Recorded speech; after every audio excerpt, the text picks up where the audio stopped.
Aujourd'hui, je vais vous montrer comment on peut créer un système de vagues d'ennemis qu'on peut tuer, et une fois qu'on les a tués, on a un temps, puis une nouvelle vague d'ennemis apparaît avec plus d'ennemis que la vague précédente. Alors tout d'abord, il va falloir vous rendre sur le lien dans la description pour télécharger le projet. Une fois que vous avez le projet, ça ressemblera à quelque chose comme ça. On va faire un peu le tour.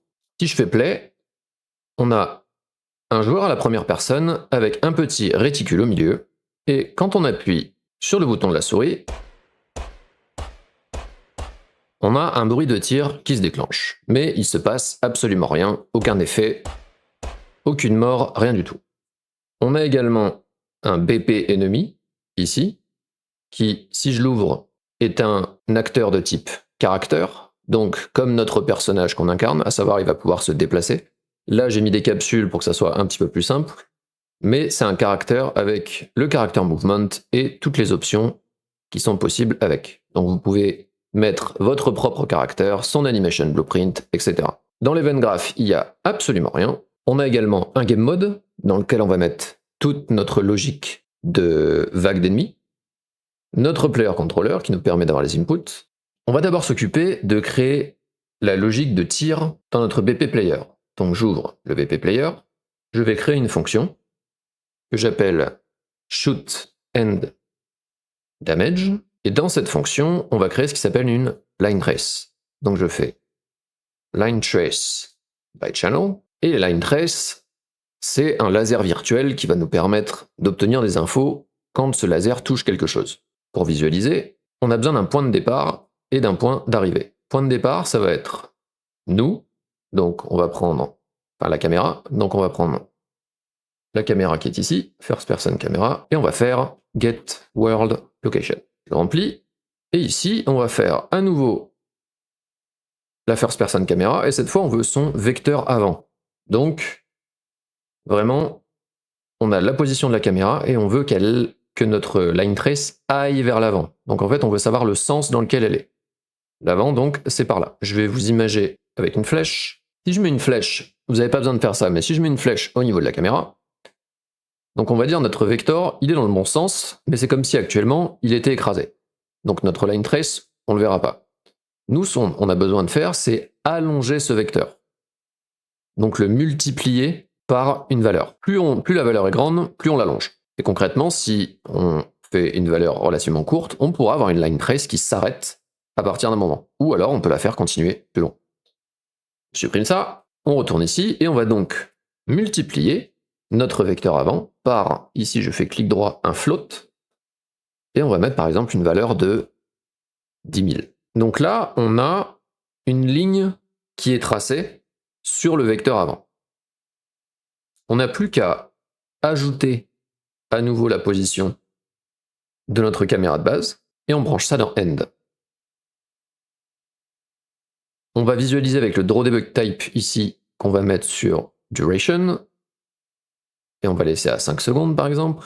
On n'oublie pas de revenir ici et de brancher notre fonction dans le tir. Et donc maintenant, si je joue, si j'appuie sur le clic gauche de la souris, on voit bien que je tire ce fameux line trace, parfaitement aligné sur mon réticule, et on va se servir de ça pour obtenir des infos et tuer nos ennemis capsules. Je retourne dans la fonction. Une fois qu'on a tiré la line trace, on obtient ce qui s'appelle un hit. Donc le hit, on peut le break, et avec ça, on va obtenir plein d'infos sur ce qui vient de se passer. Donc la distance, à quel endroit l'impact a eu lieu, l'acteur qu'on a touché, le nom du bone si c'est un skeletal mesh qu'on a touché, ça peut être utile par exemple pour différencier des dégâts de tête, de dégâts qu'on mettrait sur la jambe, sur le bras ou autre, ou même démembrer des ennemis, parce qu'on sait exactement à quel endroit ils ont été touchés, et plein d'autres infos comme ça. Nous, on va prendre le hit actor, on va faire un is valide, donc savoir si la référence qu'on touche est encore dans le monde ou alors est-ce qu'elle est plus valide. Et on reprend ici le hit actor et on va faire un apply damage. Faites bien attention à ce que vous n'ayez pas mis juste le damage, l'apply damage comme ça. Il faut bien que ça soit relié au hit actor de la line trace. C'est depuis la référence qu'on a obtenue via le tir de la line trace, on applique un damage sur l'acteur. Pensez bien aussi à mettre un chiffre ici qui n'est pas 0, sinon les damages ne vont pas s'appliquer. Vous pouvez mettre 1 par exemple, juste s'il y a 0, ça ne va pas se transmettre. Donc ensuite, on n'a plus qu'à aller dans BP Enemy, et dans BP Enemy, on va faire Event Any Damage, et on destroy l'actor. Maintenant, si je joue,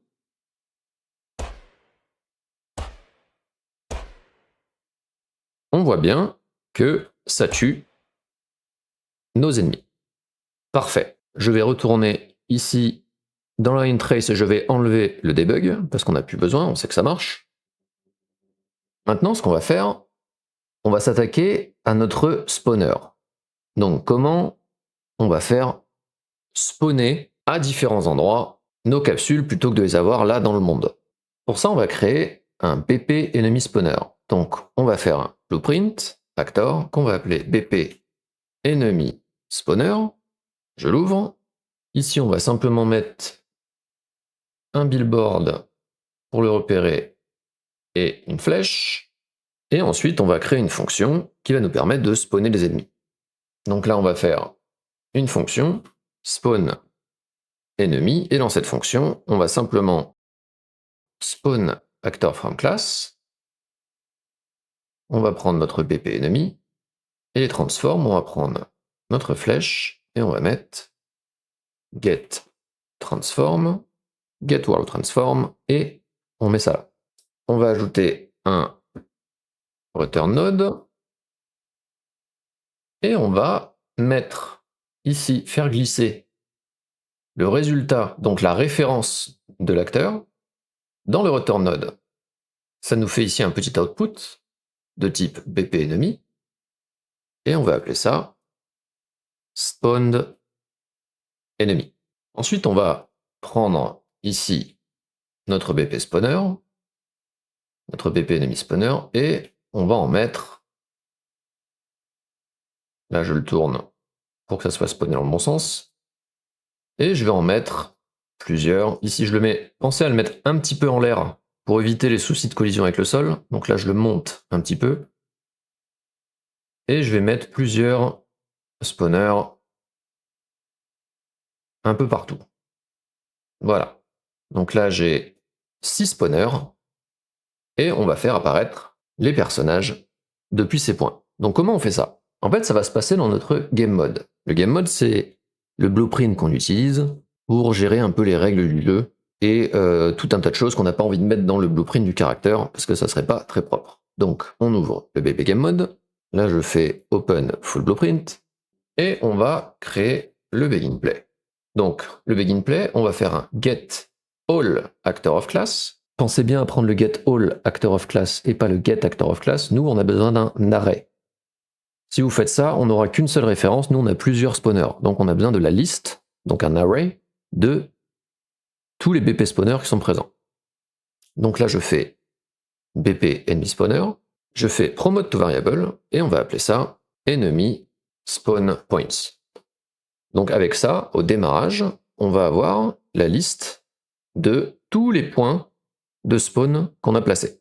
Une fois qu'on a ça, on va spawner nos ennemis. Donc, comment on fait ça? On va faire une fonction qu'on va appeler spawn enemy at point. Et donc pour ça, on va prendre tous les spawn points. On va choisir un random array. Donc on va choisir au hasard un des points de spawn qu'on a créé. Et on va faire un spawn enemy. Donc ça, étant donné qu'en fait là, on obtient la référence d'un BP enemy spawner, on peut call la fonction spawn enemy depuis le game mode. Donc par exemple, si on branche cette fonction dans le begin play, on devrait, à chaque fois qu'on démarre, avoir un ennemi qui spawn à un endroit au hasard. Donc là on voit, il a changé. Et on voit bien que à chaque fois que je relance le jeu, on a un ennemi qui spawn là-bas sur un des points qu'on a définis. Parfait. Donc je vais déjà pouvoir d'ailleurs enlever cela. On va plus en avoir besoin. Maintenant, nous, on a besoin de spawner plusieurs ennemis. Donc comment on peut faire ça? On pourrait faire par exemple avec un each loop si on le décidait. Donc on pourrait très bien faire avec un for loop. Ici, on en met par exemple 5, et à chaque fois, il va spawner un ennemi. Donc là, si j'appuie sur play, on voit bien qu'il a spawné des ennemis partout. Sauf que le problème, c'est que tout spawn absolument en même temps, et moi j'aimerais bien qu'on ait au moins un petit décalage, histoire qu'on leur laisse quelques dixièmes de seconde, ou une demi-seconde, pour qu'ils puissent spawner les uns après les autres, et pas qu'ils se rentrent dedans. Donc on va plutôt utiliser un timer avec un intervalle qu'on va définir. Donc pour ça, on va créer une autre fonction, qu'on va appeler start next wave, et dans cette fonction, on va mettre un timer, donc setTimer by event. Ici, on va créer une variable qu'on appelle spawn intervalle de type float. Et on va le mettre par exemple à 0,5 secondes. On le branche ici, on le met bien en looping. Et ici, on va taper create event, et on va brancher ça à notre spawn enemy at point qu'on a créé tout à l'heure. Donc là, si je retourne dans l'event graph et que je call notre fonction startNextWave, toutes les demi-secondes, on va avoir un ennemi qui apparaît à chaque fois. Nous maintenant, il faut qu'on contrôle le nombre d'ennemis et qu'on puisse l'arrêter quand c'est nécessaire, parce que là, ça va continuer absolument à l'infini jusqu'à ce que notre PC crache. Ce qui n'est pas forcément ce qu'on veut. Donc déjà, pour pouvoir arrêter un timer, donc on retourne ici dans startNextWave, ça se passe ici. En fait, un valeur, il nous donne ce qui s'appelle une handle, une poignée. Et en fait, avec cette poignée, on va pouvoir, par exemple, choisir de poser un timer ou de l'arrêter complètement.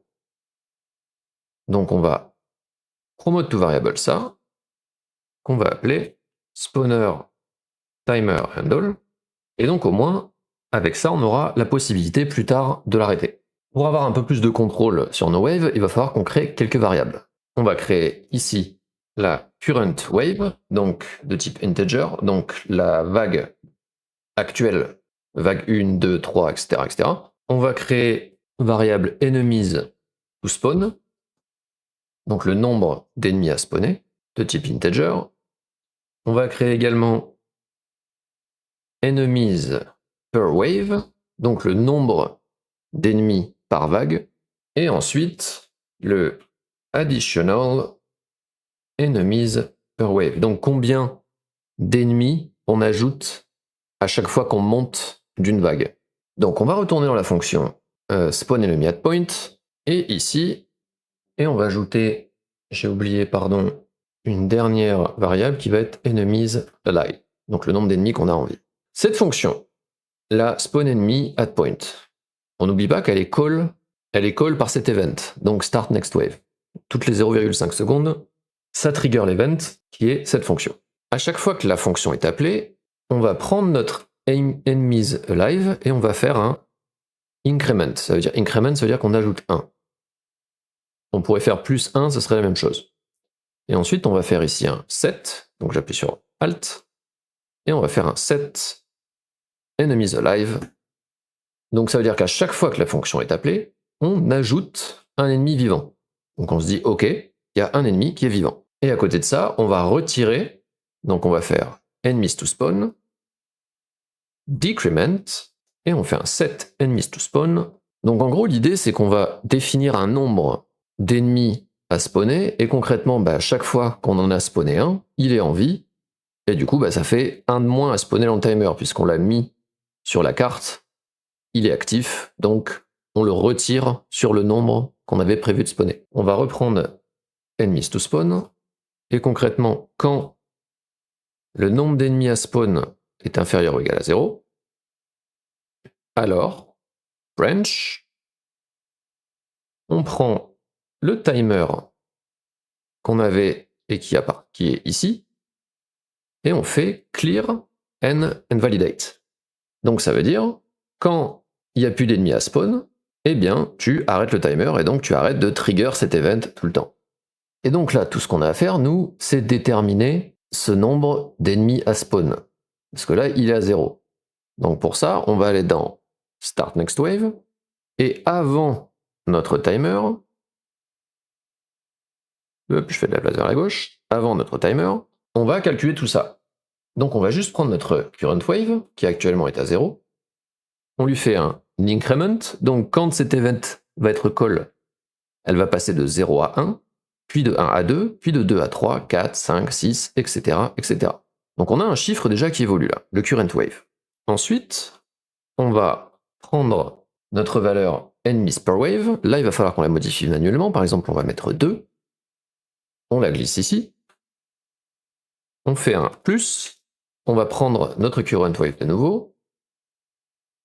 Je vais faire notre current wave moins 1. Et on ajoute ça à notre enemies per wave. Et le additional enemies per wave, celui qu'on n'a pas rempli, on va mettre, par exemple, 2 aussi. Donc on a enemies per wave, additional enemies per wave. Je get, et on va faire multiplier. Donc, soyez pas perdus, c'est pas très compliqué. En fait, l'enemies per wave, c'est une valeur qu'on règle. Donc là, elle est à 2.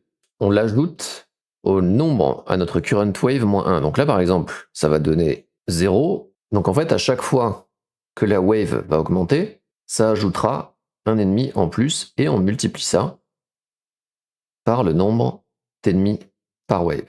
Et ensuite, on n'a plus qu'à faire enemies to spawn, set, et je glisse ici. Et je branche ensuite là. Donc là maintenant, on a notre enemies to spawn. Donc ici on a la valeur. À chaque fois qu'on va call cette fonction spawn enemies at point, ça va decrement jusqu'au point où on sera à 0 et ça va clear le timer. Donc si j'appuie sur play, on a 4 ennemis qui sont apparus. Il n'y en a pas d'autres. Le timer s'arrêtait à 4. Si par exemple je force à la main la current wave et que je la mets à 1,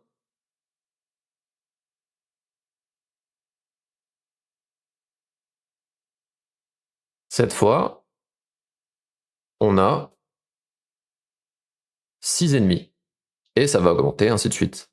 Ici, vous n'êtes pas obligé de faire ce calcul exact. C'est vous qui choisissez un petit peu de quelle manière et de combien vous voulez augmenter vos ennemis. Mais en gros, vous définissez ici, par un calcul, soit celui-ci, soit un autre de votre choix, les ennemis à spawn.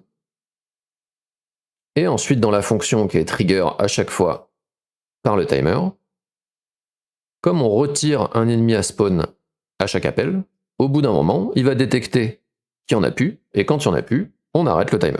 Aussi simple que ça. Parfait, donc on arrive à spawner nos ennemis, par contre, ils ne font absolument rien. Je peux les faire disparaître, il n'y a pas de problème. Par contre, ça serait bien qu'ils me poursuivent, qu'il se passe quelque chose. On va faire en sorte de pouvoir faire bouger nos ennemis et qu'ils puissent me suivre. Donc on va aller dans le BP ennemi, et dans le BP ennemi, on va faire plusieurs choses. D'abord, on va aller ici dans le BP ennemi, et à droite, on va chercher le AI controller. On vérifie bien que son AI controller ne soit pas sur none, qu'il soit bien sur un AI controller. Ensuite, on va taper POSES avec 2 S, et on vérifie bien ici que ça soit pas sur Placed in World, mais bien sur Placed in World or Spawn. C'est-à-dire qu'on veut que la possession du BP ennemi par une IA se fasse qu'on place le blueprint dans le monde, ou alors, comme nous on fait, là, on le spawn via un blueprint. Donc on va être sûr que ça marche dans ce cas-là. Et ensuite, on va créer un custom event qu'on va appeler follow player, et on va simplement faire le node AI move to, spawn, du coup, c'est self, et on peut soit mettre une destination, soit un target actor. Là, on va prendre target actor, à savoir nous, le player character. Donc on veut qu'à chaque fois, l'IA suive le player character. On va mettre un acceptance radius de 100, donc environ 1 mètre. Donc ça veut dire que une fois qu'il a 1 mètre du joueur, il considère avoir réussi sa mission de nous avoir poursuivi. Je vais taper stop on overlap et on va call cette fonction dans le begin play. Follow player. Donc au begin play, on trigger le follow player qui devrait nous suivre. Si j'appuie sur play, il se passe rien. Pourquoi il se passe rien? Parce qu'en fait, là on a fait ce qu'il fallait dans le blueprint, mais il faut maintenant qu'on dise à la map, des IA peuvent se déplacer sur le terrain. Donc pour ça, il faut aller ici et on tape un nav mesh bound volume, on le glisse, on voit qu'on a un petit carré, on voit pas trop ce qui se passe, et en fait pour voir ce qui se passe, il faut appuyer sur la touche P. Donc là j'appuie sur P, et on voit qu'on a une petite zone verte qui est apparue. Donc ensuite, on peut augmenter soit en scalant directement, soit ici avec le brush settings, qui est la même chose. Donc on augmente la taille du carré, et on voit qu'on peut recouvrir plus ou moins tout le terrain. Là, je vais même faire en sorte d'augmenter un petit peu en hauteur pour qu'il puisse grimper. Et on voit que toute la zone est recouverte de vert. Donc ça veut dire que les IA devraient pouvoir se déplacer dessus. J'appuie sur P pour enlever la visualisation, et si j'appuie maintenant sur Play, on voit que ça marche et que les IA me poursuivent. Et une fois qu'elles sont à 1 mètre de moi, elles s'arrêtent, leur mission est réussie, et elles ne bougent plus. Je peux les tuer, tout va bien. Donc, on a un petit problème, c'est que, une fois qu'elles m'ont poursuivi et qu'elles ont réussi, elles ne bougent absolument plus. Ce qui est quand même un petit peu problématique. Moi, j'aimerais bien qu'elles puissent continuer à me poursuivre. En fait, le problème qu'on a, c'est qu'une fois qu'elles arrivent à distance de l'acceptance radius, elles ont un succès. Et une fois qu'il se passe un succès, il n'y a plus rien. Donc, bah, l'IA s'arrête. Donc nous, on va faire par exemple un petit délai. On n'a qu'à mettre par exemple 1 seconde, nous. Qu'on va le mettre qu'elle échoue ou qu'elle réussisse. Comme ça, nous, on veut être sûr qu'elle nous poursuive, si jamais il y a un problème. Et ensuite, on relance le follow player. Donc on relance cette fonction même dans laquelle on se trouve. Ce fait que maintenant, si j'appuie sur play,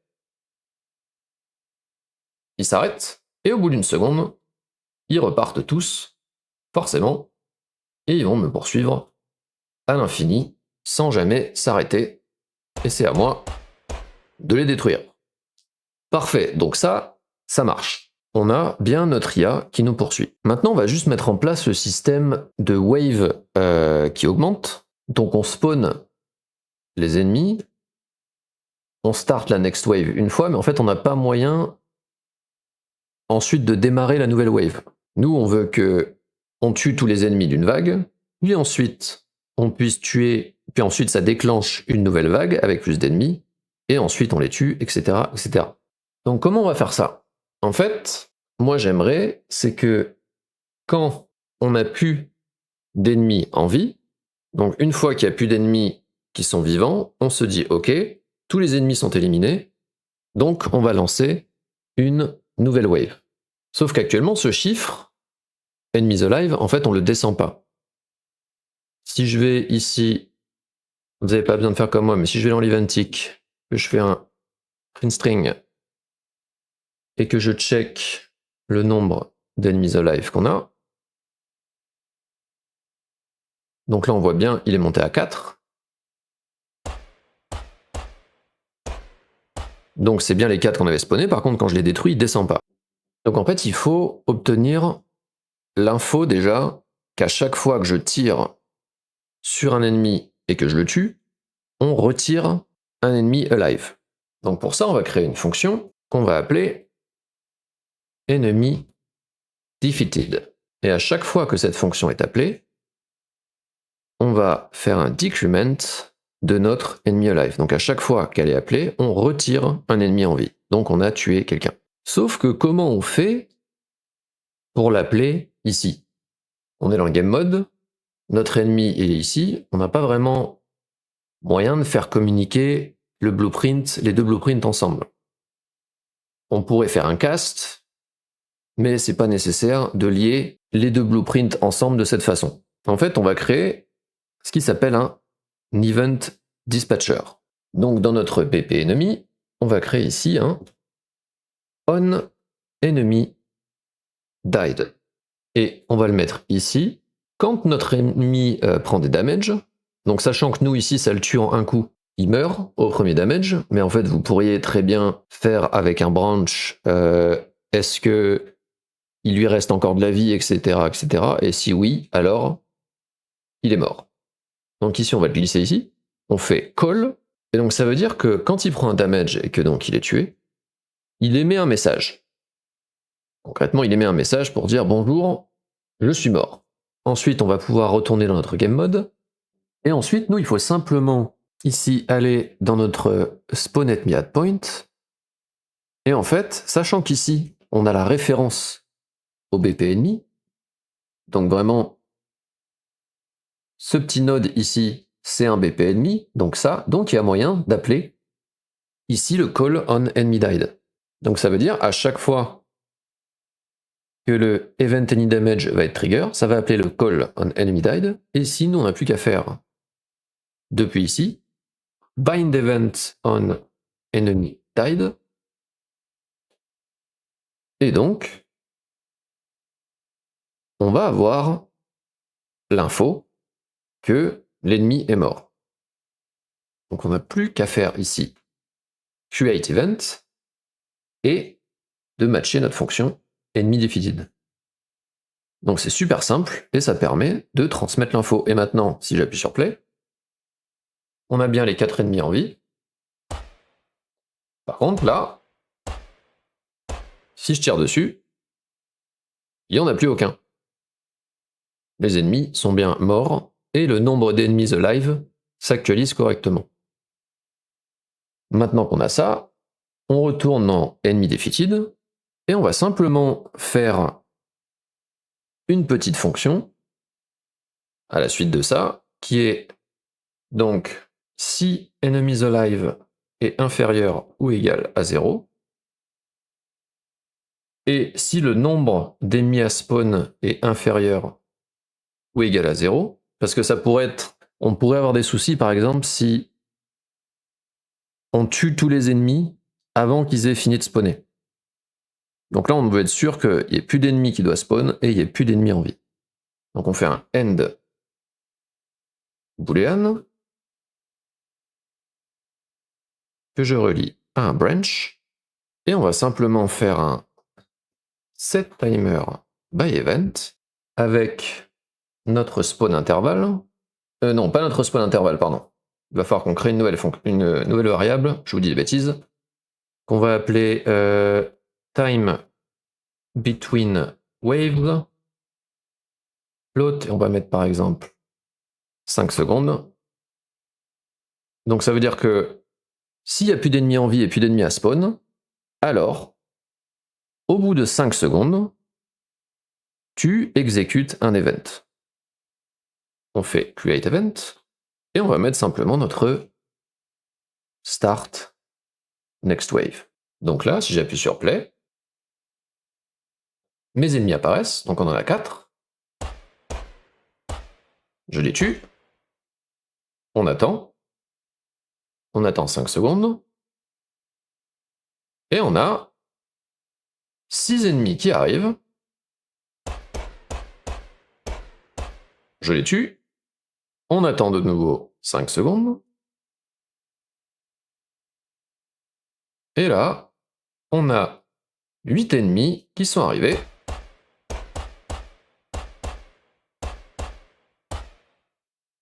Et ainsi de suite, et ainsi de suite. Là, on va en avoir 10.